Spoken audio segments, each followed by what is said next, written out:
for the webinar is really simple. We want to provide a sounding board and some peer-to-peer interaction with this really small and curated group to bring together industry thought leaders and really navigate the topic of how companies in any industry really can evaluate, plan, take action, and really create a more diverse and inclusive culture.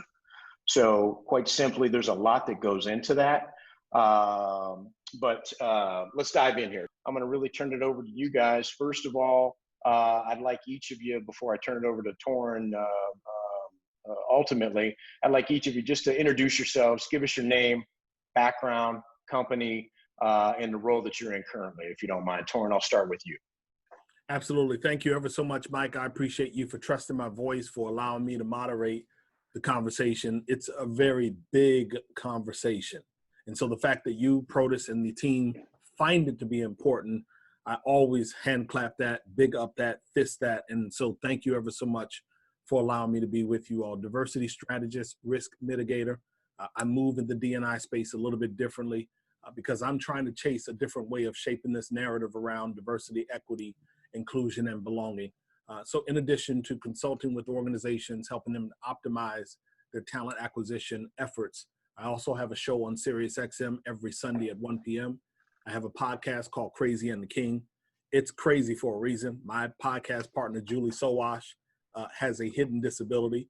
And so she wanted people to recognize and respect the fact that she operates at a very high level with that hidden disability, and author of Rip the Resume. That's who I am. Thank you very much, Torin. Emma?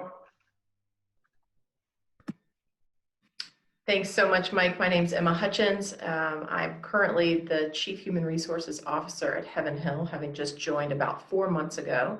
Heaven Hill is in the beverage alcohol space, also known as the spirits industry. I have a history in the spirits industry going back to 2008.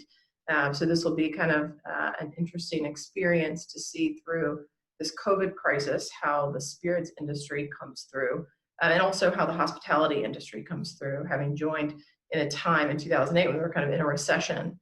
I'm really fortunate to be in kind of a recession-resistant industry. Thank you, Emma. I'm going to turn it over to Bonnie, my New York Yankees fan. Thanks, Mike. Hi, I'm Bonnie Oliva-Porter. I'm currently the Chief People Officer at Fourth Movement, working there with Karim Webb.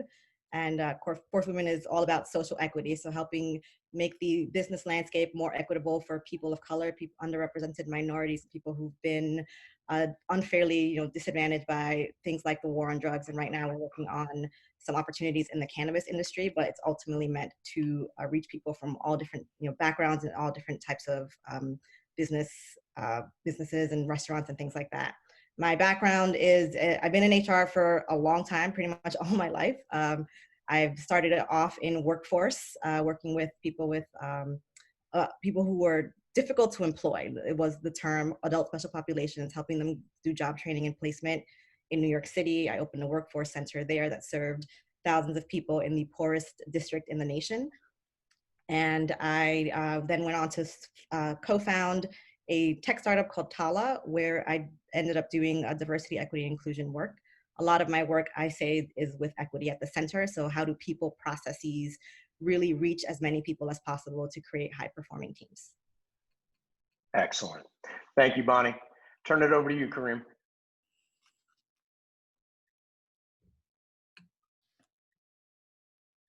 Oh, hold on. Let's unmute you there. Sorry about that. I'm Karim Webb. I am the CEO of Fourth Movement, and I'm fortunate enough to be a colleague of Bonnie's.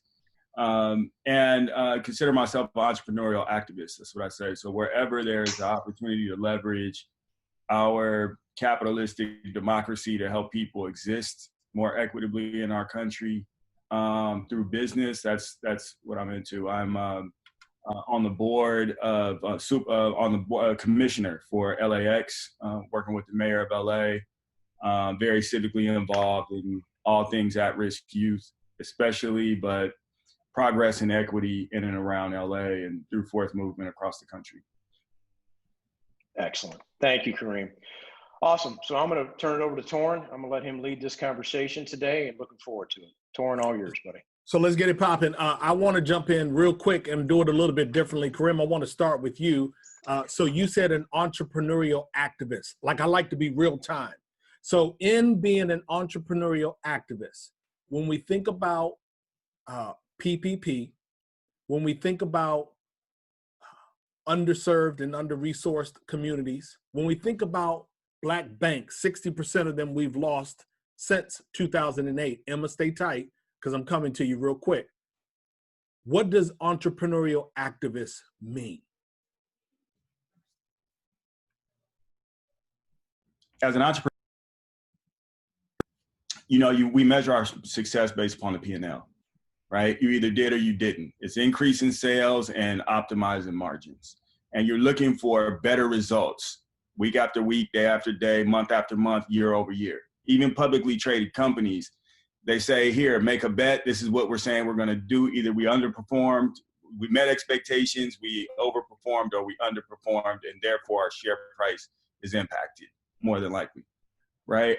As African Americans and people of color generally, we have been represented by policymakers who are from our communities, but our outcomes, if you were to look at our outcome P&L, health outcomes, educational attainment, and household wealth, which are really the keys to kind of measuring how we exist in this country, we're doing worse consistently, not better. And so how do we flip paradigms? How do we look at models that exist and help folks overcome the obstacles to be able to have access to the wealth? And if we can do that and show people that there's a way to do that, maybe then that becomes the carrot to incent behavior that's consistent with executing against the opportunity, and then lead to success that's kind of outside the guise of government and some of the other things that we have been leaning on that are really band-aids to our issue. Some would take issue with the word leaning on, Karim. Some would say that, well, we're not really leaning on anything, but really progress is about a marriage of public policy and personal responsibility. What would you say to them? Oh, I'd say that they're absolutely right. But we live in an environment, in a system that has been institutionally unfair for 400 plus years, that has produced the outcomes that we currently see and live under. And so what I'm about is trying to figure out ways to flip it, to be super conscientious about how do we reverse engineer the outcomes that we want to see. So if I'm engaged from a philanthropy perspective, I'm looking at where are the levers of access to capital in philanthropy? What are program-related investments and low-interest loans? How do we leverage those to give access to capital? How do we look at proven models that exist and marry that with people who come from communities that don't typically get those opportunities? How do we help them overcome the obstacles of the deficiencies in acumen in order to do that, and surround them with the acumen necessary in order to execute against an opportunity and thereby get the wealth? And how do we incent the behavior that's consistent with improving health outcomes, sending your kids to competitive schools and being next to them or doing whatever is wanted and needed, regardless of whatever else is going on, in order to support our kids to compete academically, and then to exercise the muscle of discipline around building wealth. Emma, I appreciate your sharing that you are in an industry that tends to be recession proof.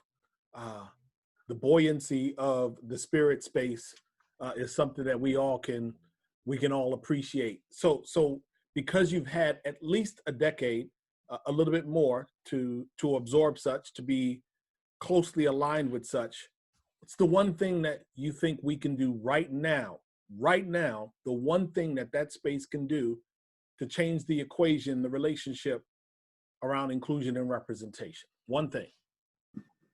The one thing is to support Black-owned businesses in the hospitality industry, right? Because those are the businesses that you talked about PPP earlier. Those are the businesses that don't have necessarily the privilege or the representation necessary in order to make it through this current COVID situation, right? The current potential change in the economy that we don't know how long that's going to last. When you've got an environment where people can only go into accounts, maybe they could be 25% or 50% capacity, it changes their ability to make money, which changes their ability to buy product, right? So from our perspective as a supplier, we have a desire for more accounts to be able to buy more products so that more consumers can access our product. We can't do that if accounts disappear. And one of the things we can do to really help with that is find ways to support Black-owned businesses. So Bonnie, Emma talks about it won't happen if businesses are disappearing. So here's something that I think you'll appreciate, Bonnie. 440,000 Black businesses have gone out of business since the beginning of COVID. And so when we think about inclusion, representation, when we think about the structural barriers and impediments that Karim has talked about, what Emma has hinted towards, let's go back to the top of the conversation. And why don't you define diversity, maybe a working definition of diversity and inclusion, diversity, equity, inclusion, and belonging, inclusion and diversity. You know, folks like to dance to a different rhythm. I'm trying to make everybody happy. Right. I'm just trying to be a good DJ right now. So can you give us a working definition that we will use throughout the balance of this conversation? Sure, I mean, I can definitely try. So diversity, I look at it as that representation. How do you, it's representation of different kinds of individuals, people from all different backgrounds, whether that's race, religion, sexual orientation, sexuality, gender, you name it. And that's how I define diversity. How do you have that? How does that look across the board in terms of your representation of businesses that are doing well, businesses that are succeeding, businesses that are going out of business? Equity, I look at it as, understanding that there are multiple systems of oppression that have kept many different groups from obtaining the same opportunities, right? So equity really requires us to think about what do different groups need because of those systems of oppression? And then that requires us to then name what those systems of oppression are, how they've existed. And so in D&I work, I like to go into it looking at, what are those systems that exist? Can we define them? Can we name them? Do they exist in our businesses, in our companies? And if they do, right? when we admit that, then we can actually start to dismantle them. And inclusion really is bringing all of those voices to the table and making sure that they, that is that part of that belonging piece too, that they feel comfortable to be able to speak on what is happening, what they feel good about, what they don't feel good about particularly, and what changes need to be made, and making sure that that's a big part of the conversation. Emma, when I think about what Bonnie said, I tend to think of, diversity, that convening the unfamiliar, the unusual, just bringing that difference together. Love her definition. What would you add to that? Because she's already mentioned the gender, the race piece, the academic, the political, the religious preferences. We absolutely get that. And oftentimes the conversation tends to land in race or gender. And I really do my best to keep the conversation or the definition broad. I respect the importance that race and gender play in the definition, but I also respect the desire to try to keep it broad so we don't alienate people from the conversation. What do you say to that? What would you add to Bonnie's definition of diversity, equity, inclusion, and belonging, whether it be the totality or any one of the four letters? Yeah, I think the first thing, and this is really just exactly what Bonnie said, probably in an overarching way, which is understanding our similarities and differences and their related tensions, right? The and their related tensions is an important part of it because we have to have space. This goes to inclusion.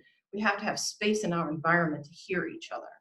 And also, I think one of, and perhaps maybe the most important thing to recognize is that diversity also shows up in thought, right? The experience that I've had in life is different than the experience you've had in life.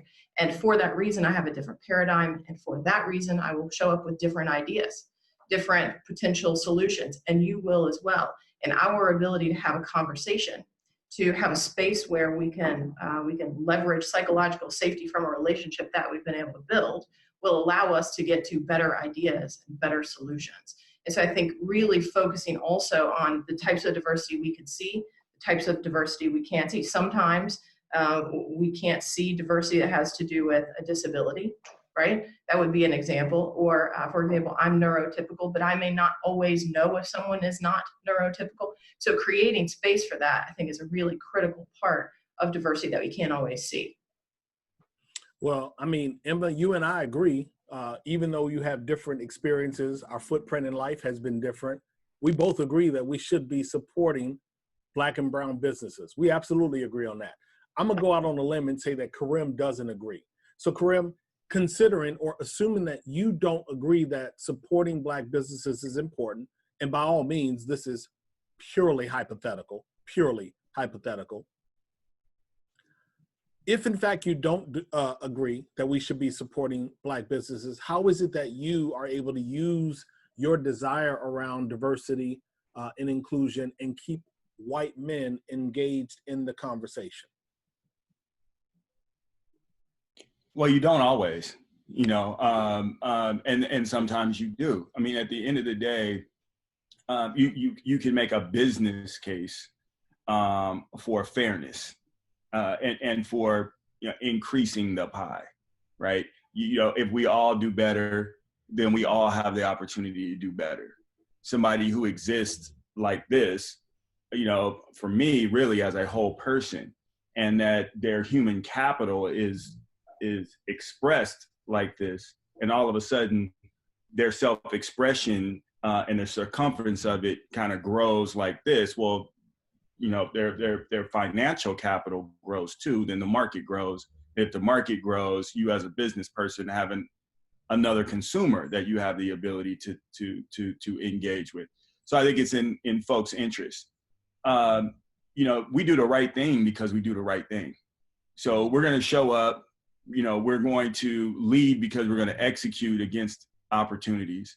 We're going to behave in a way that garners respect, even if there's a difference in opinion. I'm a Buffalo Wild Wings franchisee, and I'm one of 3 African-American Buffalo Wild Wings franchisees, and I sit on the Franchise Advisory Council with other Buffalo Wild Wings franchisees.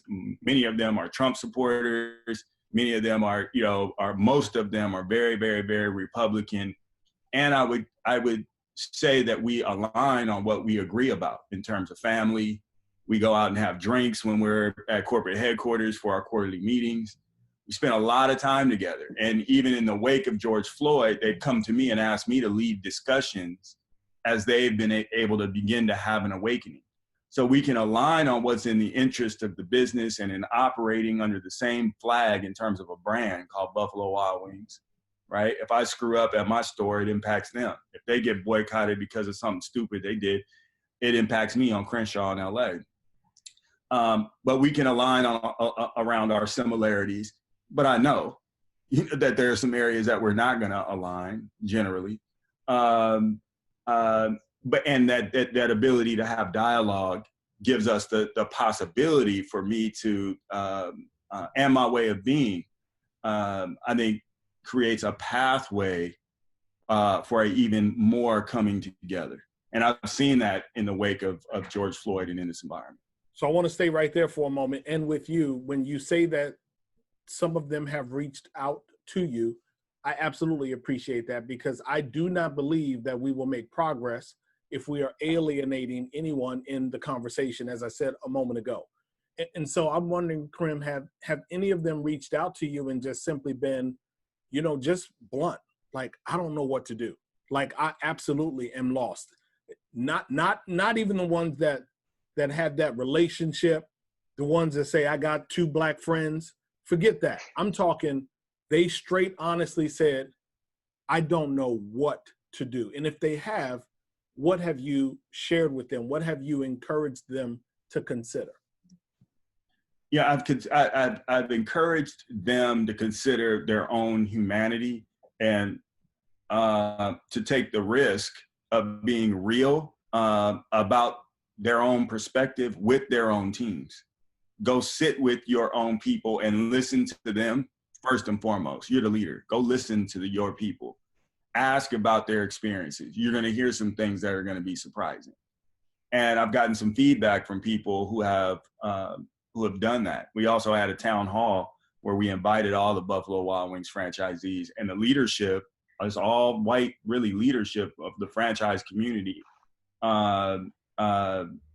engaged us in inviting the greater community to have this conversation. President of Buffalo Wild Wings was on, and we really talked about not only my experience as an African-American man, but my question to them was, what has privilege in this country, how has it benefited you? And got them to have a conversation and just begin to start to consider, I think that the biggest issue that we hear over and over again while we're having these conversations about anti-racism that people have to overcome is that doesn't mean that you haven't worked hard. It doesn't mean that you don't have good morals and values. It doesn't mean that you haven't made a sacrifice for this country. My grandfather, I served in World War II, this, that, and the other, and blah, blah. It doesn't mean any of that. The only thing that it matters is that you were born in this world, in this country, with track shoes on. And I was born with cement blocks around my feet, and we're supposed to go run the same race. And we're are able to have a conversation now where there's a lot more acknowledgement. I'm not saying 100%, but I'm saying significant more acknowledgement. In that video of George Floyd, somehow, some way, because I don't know any Black people that were surprised. I know some Black people that were outraged. I don't know any Black people that were surprised that happened and don't think that it was happening a lot. But it surprised a lot of white people and shocked them into asking questions that they previously weren't really willing to ask and consider. Emma, did it surprise you? I was definitely outraged. I have to say, I don't know that it surprised me. Living in Louisville with Breonna Taylor and hearing about that in the news, and Sandra Bland. And unfortunately, I could say those names all day long. And so I don't know that it surprised me, but it certainly outraged me. And what it also did was it was a reminder for me to think about my own privilege and my ability to not have to think about it all the time. My ability to not have to worry about getting pulled over. And so I think more than anything, it was a reminder for me of that. How has this changed? When we think about where we are right now, and I firmly believe that the only reason that we are here is because far too many of us have moved through life ignoring the injustices in silence. And so I think that this, cycle of events, the pandemic married with a George Floyd, forces us to say we have to say something. So my question is, you are able to remind us of Breonna Taylor and the importance of her life, and Sandra Bland and the importance of her life. When you think about that beverage industry that you've been in, and perhaps even your professional footprint prior, you think about the luxury that you have of not necessarily being able to worry about some of the negatives and leaning on the privilege. How have you been able to walk into these rooms that are primarily white men and get them to understand the value, the criticality of pursuing a substantive D&I effort, if you have been? I would tell you I've probably had varying success at that. Certainly there have been environments where I've had more success at that. And I think that the number one consideration in those environments is that there were people who wanted to talk about it, who wanted to understand. And that's not always the case, right? And so sometimes when you show up to that conversation, it's pushing people to a place where they're willing to hear you. And they're more willing to hear me than they may be willing to hear someone else who doesn't look like me. And so even though I'm a woman who is a lesbian in an environment that is predominantly white, male, and heterosexual, I think that because I have the privilege of being able to pass in some cases, right, in terms of my sexuality, people hear me differently. And so one of the biggest responsibilities I have is using my voice. And I think that the times when, especially recently, I can tell you right now, our executive leadership team at Heaven Hill, we are really serious about having these conversations. There's not one Black person on our executive leadership team. That's the number one thing we're trying to figure out. How do we have this conversation in a vacuum, right? In the absence of a voice representing a different perspective. And so, so that's a big challenge, and one that we are actively trying to address. And I can tell you also that from my experience previously in my career, you mentioned not just certainly in my current role, but throughout my career, the work that I've gotten to do around DEI has largely been based on visual diversity, which we've kind of touched on already, right? But there's so many different ways to think about diversity and the intersectionality of those things. And so what I found to be really successful is that when you talk about, and Karim, this kind of goes to what you said about the 360 person, right? The whole person.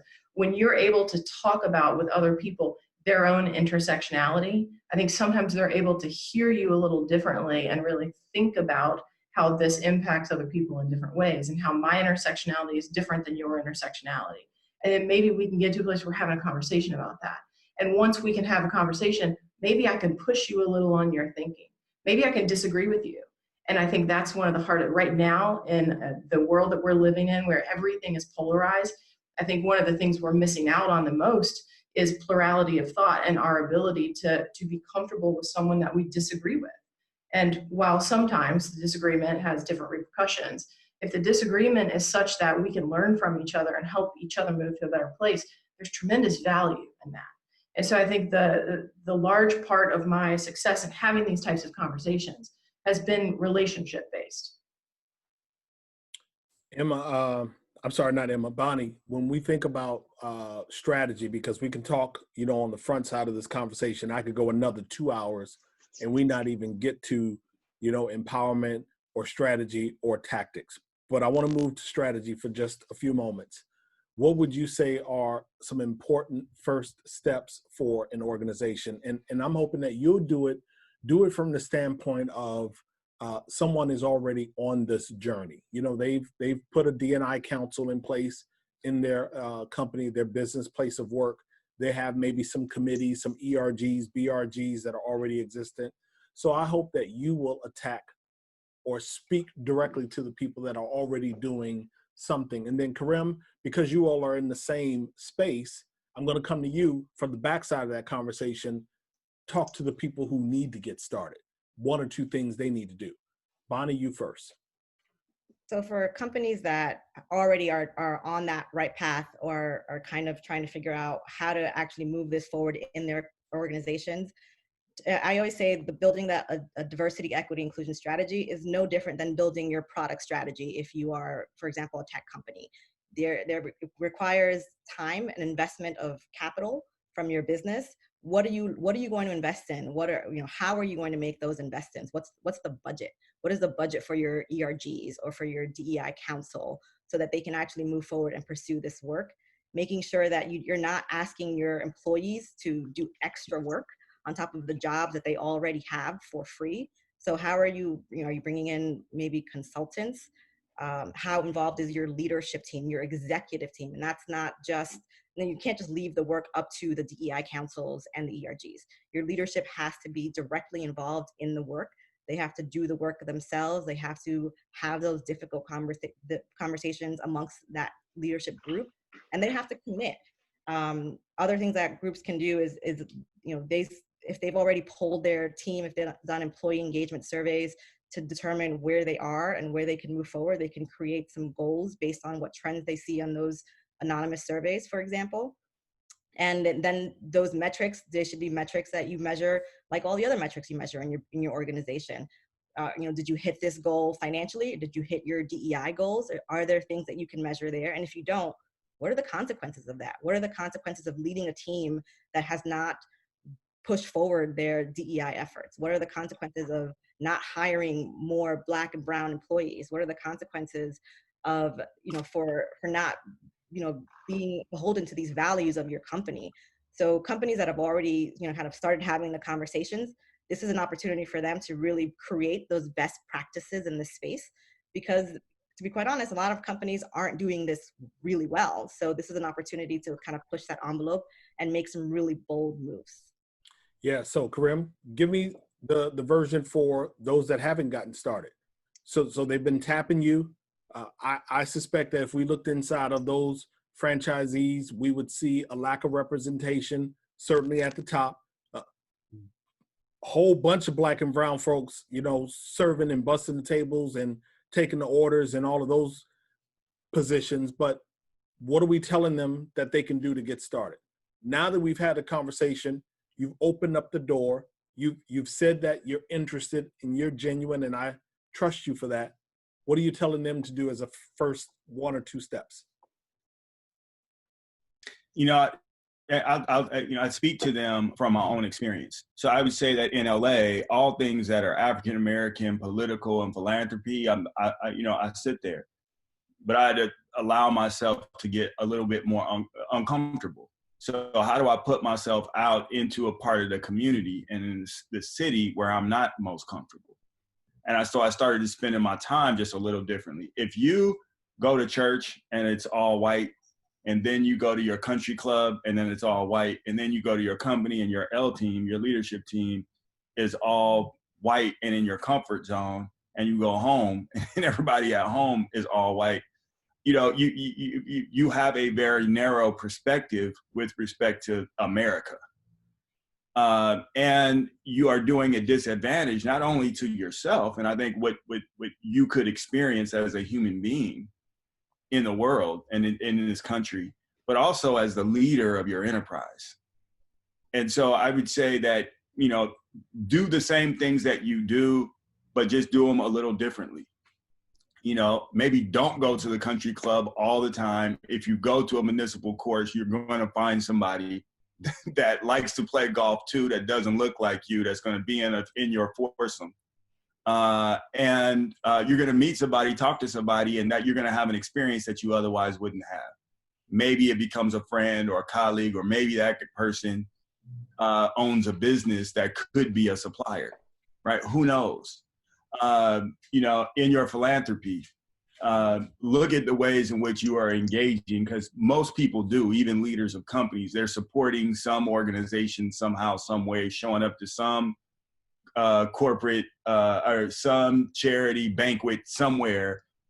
Do one that you know is supporting and run by people who are totally different than what is typical, because that's going to put you in a different environment in the cadence of the types of things that you already do. And then I'd say also consider incubating a business. So if you have an L team and you say, all right, well, you know, there's, I don't know, Emma, how many people are on your L team, but you say there's 6 of us on this leadership team and we don't have any people of color. Who's going to volunteer to quit so that we can replace somebody in this environment to install a person of color, right? Or what is it that we know that allows us to be competitive, and who is in our marketplace that might benefit from our incubation or from our just being in the same proximity? The things that I learned being a Buffalo Wild Wings franchisee because my parents are McDonald's franchisees, right? So how could you do that? You know, somebody called me recently in the cannabis space and said, hey, I'm setting up a social equity program, the training, the this, the that, the other. And I said, you know, you're running a business. It's a very competitive industry, and you're not an expert. You don't strike me as extraordinarily culturally competent.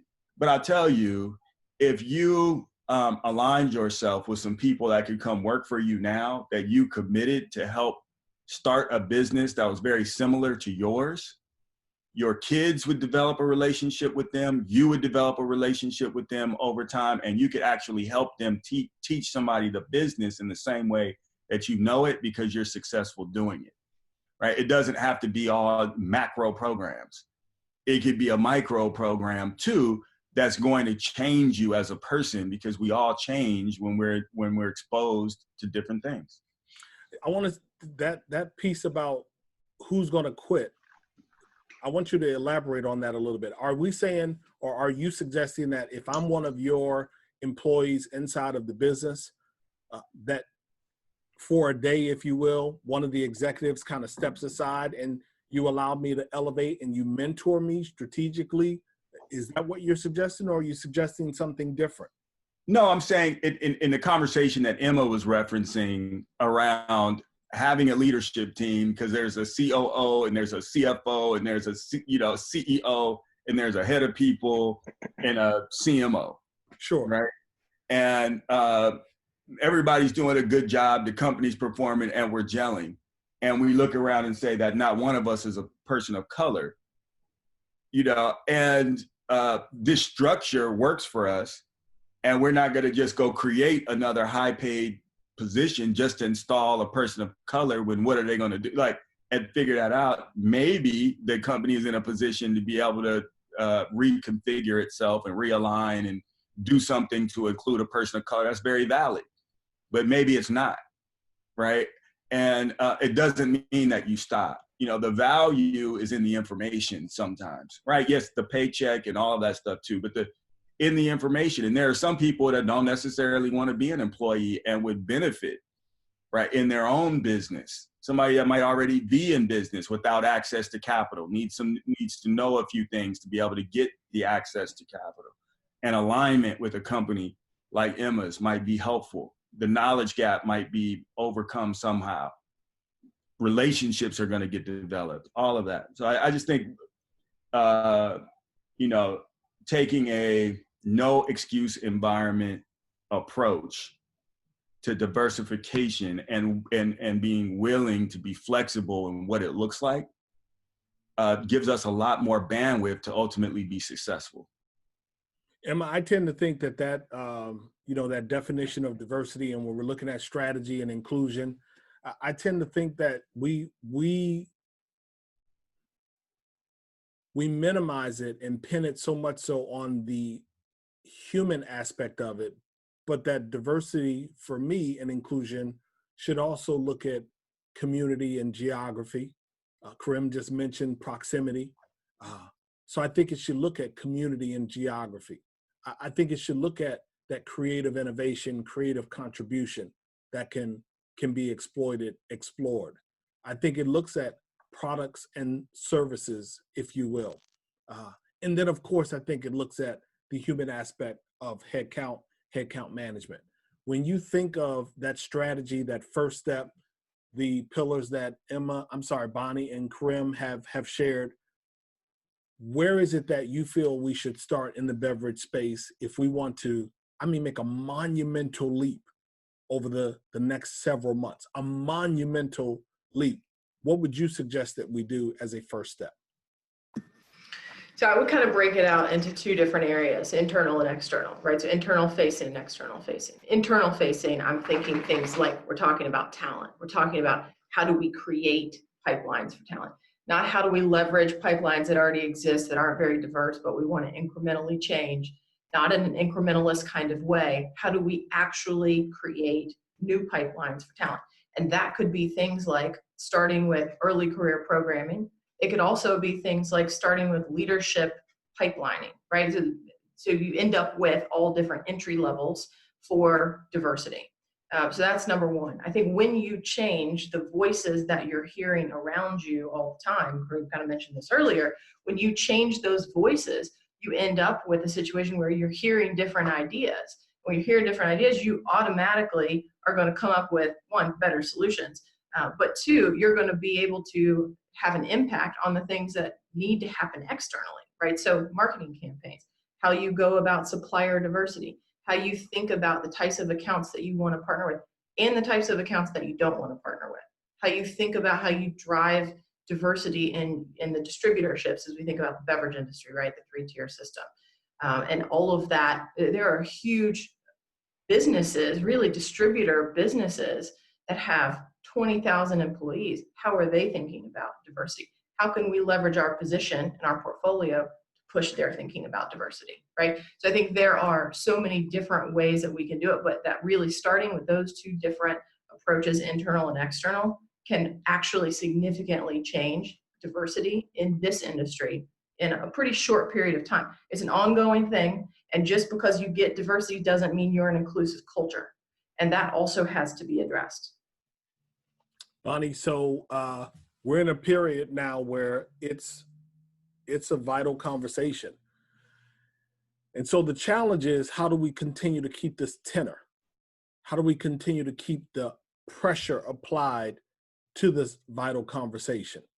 Are you of the opinion that it should be more compliance, more accountability? Or are you willing to trust them, Bonnie, that, and when I say them at large, that they'll do the right thing going forward? Where do you sit? There's definitely a need for accountability and compliance in this area, right? But a lot of it is, what are we measuring? What are we holding people accountable to? Which are going to be the companies that are going to be the most willing to make those bold steps and share that information, right? Because you'll see, and I was in tech for a long time, so you'll see in tech that companies will publish their diversity and inclusion reports, and they'll say, well, we didn't do this very well, but here are some of our goals, and we're going to incrementally move the needle over, five or so years. And I would like to see more of that across all industries, really kind of sharing what is it that they, what are companies really committing to, and how are they going to do that?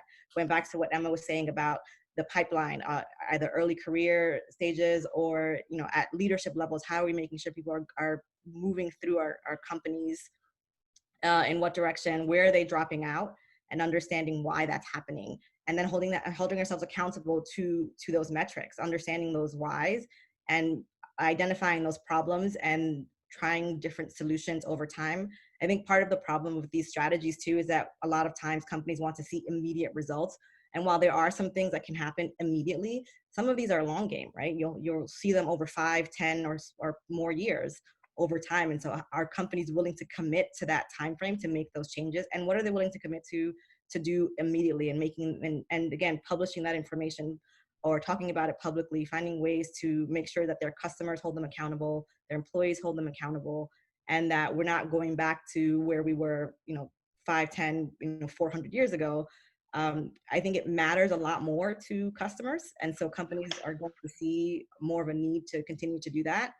And I definitely believe that they should be, we should have some sort of public forum to keep discussing these, and to holding ourselves and our the companies that we support accountable. Hey, Karim, you just taught me something. You said a municipal course. See, I'm not a golfer, so, when you put that municipal course in the equation, you taught me a little something. I said, okay, got it. I got me a new little word that I'm going to have to work on later on this evening. So assuming, good brother, that you are able to attend and are at this country clubs with them in that regard, are you of the opinion that we should be doubling down on compliance and accountability, or are you happy when they're patting you on the back and saying, good job today, great round of golf. I promise you, Karim, everything that you've said, we hear you, we're going to do better. Are you willing to, I'll use the word risk for lack of a better word, but I want to make a point. Are you willing to risk it that they'll do the right thing? Or do you agree with, Bonnie, that we need to have some more transparency? Yeah, I think wherever, I'm showing up, I'm asking those questions. I'm not spending any of my time in places where there's not a pathway to equity. And the word that I really like is parity, right? Because that's a result that we want parity. And so if there are pathways to do that, I'm in. If there are not pathways to do that, I'm out. And if we come in contact with one another, the conversation is going to come up if there's any length of time for us to be having a conversation, and you're going to be invited. And anywhere where you're really talking about equity or parity, there's got to be measurement, in anything that we do.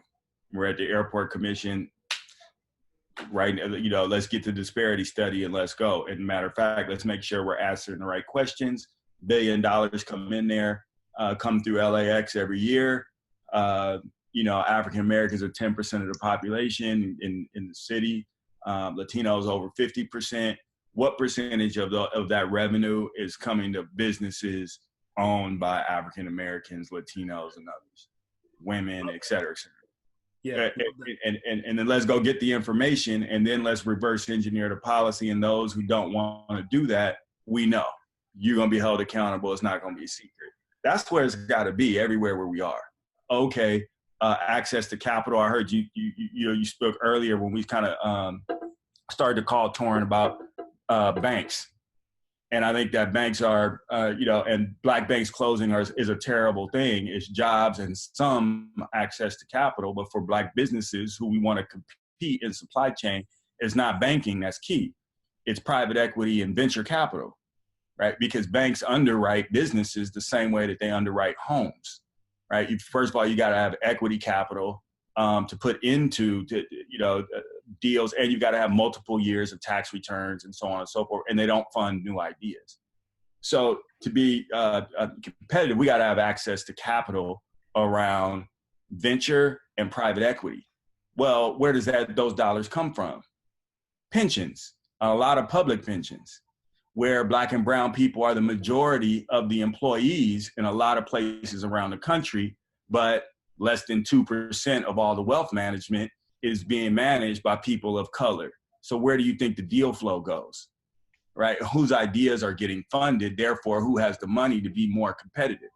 So it's those of us who understand that these are the impediments to institutional competitiveness that have to be in these conversations with mayors and governors and changing the looks of boards on pensions in order to make certain that people have cut, and then hold folks accountable who get this money to make certain that the money is allocated in a way where everybody who has a great idea that's investable gets access to that capital, not a narrow few, mostly white men who went to Ivy League, whatever. An incredible conversation. I appreciate the three of you. You allowed it to unfold in a totally different way. We didn't stay academic. We didn't stay, through the traditional, handoff of the 400-meter relay. The baton went to the second person and the third person with the traditional DEIB conversation. Thank you ever so much for the spirit. So my final question to all three of you, and I'm going to start with you, Emma, is this. If in fact we think about how we move forward and we continue working off of what Karim just said, because that in and of itself is a show. That's a show in and of itself. So thinking about the importance of private equity, thinking about the importance that not one of you did like a woe is me type conversation. All of us are spirited. What's the one thing you want people to take away from this conversation through your lens? Through my lens, I think the one thing, if people walk away with nothing else, although I think there was a lot for people to walk away from here with, if people walk away from this with nothing else except for this dialogue is so important. To go have this dialogue, to talk to people that you know really well, to talk to people that you don't know as well in order to start a conversation. That's really how we're going to get to know each other and change some opinions on this. That's how we're going to do things like create access to capital, right? That's a huge one. That's how we're going to be able to hold each other accountable. And I can't think of anything, maybe you can, I'd love to know what it is. I can't think of anything in the history of our country that has been very successful without measures for accountability in place, right? So talk about how is it we can hold each other accountable. And I don't just mean in a compliance way. I also mean in a, gosh, you just said something that doesn't really seem like it's aligned with the rest of our conversation. Let's talk about that. Let's hold each other accountable. Let's be thought partners to each other. So if people walk away from our conversation today, this is certainly has been the best part of it for me, is getting to hear other opinions. People walk away from this thinking, wow, dialogue is really important. I think that's a win. Emma, Bonnie, Chief People Officer. That's important. And your job is shifting as I look at the next 18, 24, 36 months. The role of that CPO to me is in a period of vibration. It's about to change and or is changing for you. You may see it a little bit differently. I don't carry a title. So what is it that you'd like for people to walk away from this conversation hearing from you through your lens? I would say that, and this is, some of this echoes what Emma just said, is it's a time for lots of bravery. And bravery really means being comfortable, being uncomfortable. That time for discomfort, to have those important conversations, but also to look at what needs to be changed. In HR specifically, there are a lot of processes that are not equitable. And so how do you then look at those processes, figure out who's benefiting from them and who's not, and changing those processes. The talent pipeline, the recruiting processes that exist are very, inequitable across the board. So how do we fix those? How do we change them? Starting from young ages where people are able to go through the learning process differently, have access to opportunities that allow them to qualify for a lot of the jobs that we see today that, companies are saying the pipeline isn't diverse enough, or, things like that. It's going to require bravery to be able to be the first person to make some significant changes. And we need people to take those risks. And like you said, the role is changing, and I think people need to be okay with that. And we can do that all together, all of us who are in these types of roles. I'm hoping that this, when we distribute it across social media, the various platforms through our accounts, I'm hoping, Karim, that this conversation reaches people that are not in our space, that they're not in hospitality, they're not in food and beverage, that they're not in cannabis. I'm hoping that it just reaches some normal individuals. And so with that being a hope, speak to just normal people, Karim, based on your experiences, perhaps the love that your parents gave you in terms of example and modeling, and now you are a franchisee. What is it that you want people to take away from the conversation?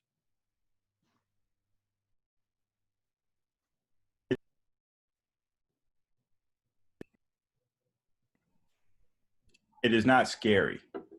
So at the end of the day, it's like the scariest part of swimming is like getting out of the shallow end and then swimming to the other side, to the deep end.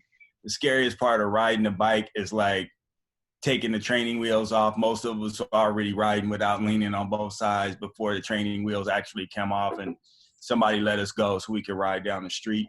And then you feel liberated, right? And then it's just what you do. It's second nature. And so getting out of your comfort zone with respect to human beings is really empowering yourself, is not that scary. I always say that a condition of progress is to allow those that are suffering to speak their truth. And Mike, I appreciate you for allowing us to have a conversation around truth. We allowed for a deposit of our opinion, our observation. We gave you a bit of step that people can use. I suspect that individuals watching this, for days, weeks, months, and years to come, if in fact they tune in and they really commit themselves and be present for the 60 or so minutes that we talked, that we can continue to push this conversation forward, but not only have conversation, we should put ourselves in a position where we can take action. So Mike, I appreciate you and team for convening the group.